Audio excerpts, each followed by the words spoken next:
In this lesson, we're going to have a look at ways of estimating the area between a curve and the x-axis in order to approximate the values of integrals without actually doing the integration. And the method we're going to use here is called the Trapezium Rule. And what I'll do first, I'll illustrate what the Trapezium Rule actually is. So let's say we were asked to estimate this area here, shaded in the diagram, where we've got a general curve, y equals f of x, and two limits, let's call them a and b. So we're not going to do any integration, we're going to take the easier way out. We're going to estimate the area by drawing a trapezium, just one single trapezium. And we could just work out the area of that trapezium there in order to estimate the area under the curve. So we've got the two parallel heights there, which I'm going to call y0 and y1. And then simply plug it into the formula for finding the area of a trapezium. So the area in this case, the shaded area, is approximately equal to a half of the sum of the parallel sides times this distance here, which is b minus a, or better written as a half of b minus a y0 plus y1. But what I've done there is particularly rubbish, doing one big trapezium to approximate that whole area. I can see that there's a load of area there, a gap that I'm not taking into account. So this here is going to give an underestimate for the true area because of this gap between the trapezium and the top of the curve. So let's instead do the exact same thing again, but let's maybe try it with two trapezia. And notice how the gap between the curve and the trapezia is significantly smaller now. So we get a better estimate by using more trapezia. This gap decreases. So how about we do even more trapezia? Let's say we'll do 4 trapezia. And notice how the gap when we do 4 trapezia is even smaller. The gap between the top of the trapezium and the curve is even smaller. So each of these trapezia have different heights, which I'm going to call y0, y1, y2, y3, and y4. And what I'm doing here, I'm deriving the formula for the trapezium rule that you get from your booklet. So the first trapezium here, trapezium 1, if I label these 1, 2, 3, and 4, the first trapezium has area a half y0 plus y1 times, and it's this interval a to b divided by 4. So b minus a over 4 plus a half of, and the second trapezium has left hand side y1 plus y2, again with width b minus a over 4 plus 1/2 y2 plus y3 b minus a over 4. And finally the fourth trapezium has area 1/2 of y3 plus y4 times b minus a over 4. So that there is working out the area of each individual trapezium. But we can factorise this a bit. This can be written a lot more nicely.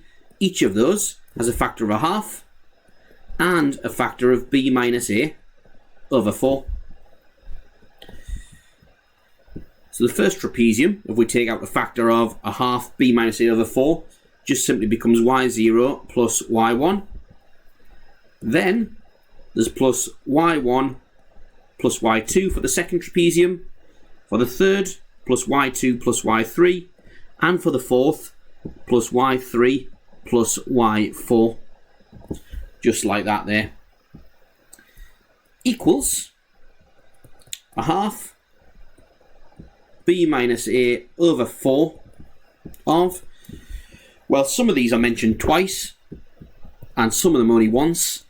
In fact, it's the first and last only mentioned once, and the reason for that is the first height is only the left hand side of the first trapezium, and the last height is only the right hand side of the last trapezium. The rest are both the left hand side of one and the right hand side of another, which explains them getting mentioned twice.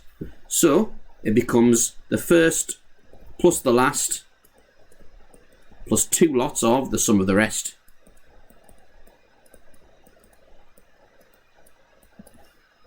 Like that there. And that there is a quick expression for finding the area of those trapezia. But now let's say we wanted to find the area of any number of trapezia, n trapezia. Well, we can adapt this formula here. So in general, the trapezium rule is the area is approximately equal to a half, and the way we'll find out the width of each of the trapezia is by doing the interval width divided by how many trapezia there are. Then we do the leftmost y value plus the rightmost y value, the first y plus the last y, plus 2 lots of the sum of the rest of them, the ones that get mentioned twice.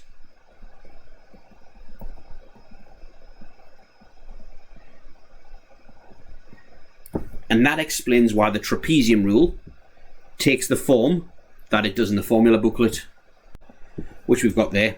So the trapezium rule, instead of integrating a function, an alternative thing we can do, we can approximate it by doing a half times the trapezium width, where the trapezium width there is b minus a over n, just like we did before, times all of the first y value plus the last y value, like we did there, plus 2 lots of the sum of the rest of them. So that there is the trapezium rule. So now that we know that, let's try putting it into practice with a question. And there's the question there. So use the trapezium rule to estimate the value of the integral between 2 and 0 of 2 to the x with respect to x, using A, 2 strips. Now strips are trapezia. All the edges of trapezia are also called ordinates as well. So 2 strips have 3 edges. We've got the start, the middle and the end. So part A, well, we've got x values and y values. And what we're doing, we're starting at 0 and ending at 2. So the way to get 2 strips would be to go up in integers, 0, 1, 2, like that.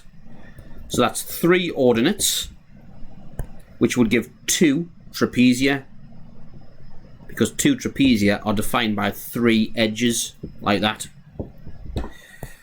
And the corresponding y values, well, 2 to the 0 is 1, 2 to the 1 is 2, and 2 squared is 4. So subbing that into the trapezium rule, we get a half of, and you can do b minus a over n if you want, 2 minus 0 over 2. However, we could also just look at the gap between trapezia, because that's just what it's working out. So I can see that the gap between trapezia is 1, so it's a half of 1.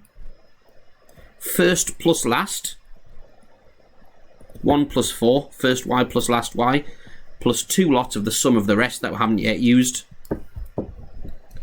equals, and then just put it in the calculator. So a half of 1, probably didn't need to write a half of 1 there, we know what that is. Then 1 plus 4 plus 2 lots of 2, which is equal to 9 over 2 is our estimate for that integral. Now if we wanted to, we could see the actual value just to compare it. So 2 to the power of x, that's not what the question's asked us to do, but let's have a look at it anyway. Between 0 is the lower limit and 2 is the upper limit. And 4.328, which is roughly 9 over 2, it's roughly 4.5, so it's probably right. Part B, we'll use 4 strips instead now.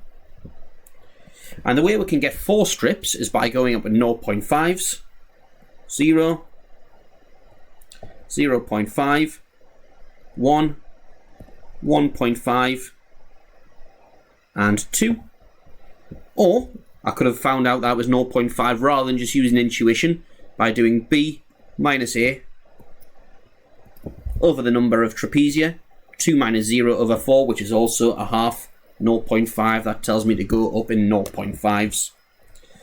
So now the y values. So 2 to the 0 is 1. 2 to the power of 0.5, I'm not going to evaluate, I'm going to keep it exact for now, just to make the answer more reliable. 2 to the 1 is 2. 2 to the 1.5 I will keep exact, and 2 squared is 4. So there's all the numbers that I need to use the trapezium rule. So now the area is approximately equal to a half times the strip width, which in this case is 0.5, is the distance between strips. Not 1 this time. Then I've got the first y plus the last y plus 2 lots of the sum of the rest.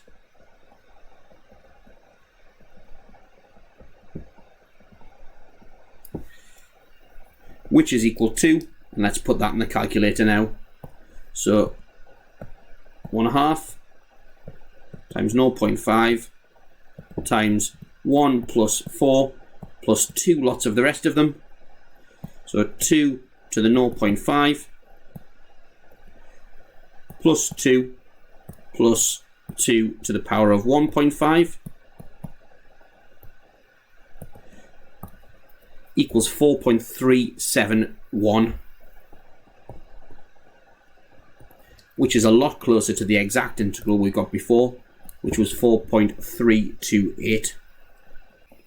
And notice at no point here was a graph necessary, we can just do it here numerically.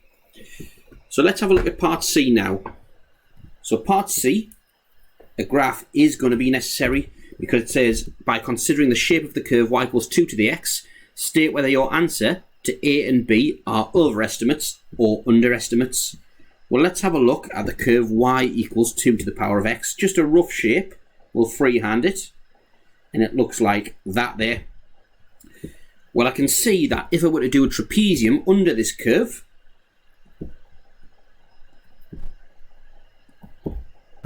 so y equals 2 to the power of x, I can see that the trapezium lies above the curve. The top of the trapezium lies above the curve, making it an overestimate. So to get the mark for a question like this, we have to say, along with the diagram, the tops of the trapezia lie above the curve.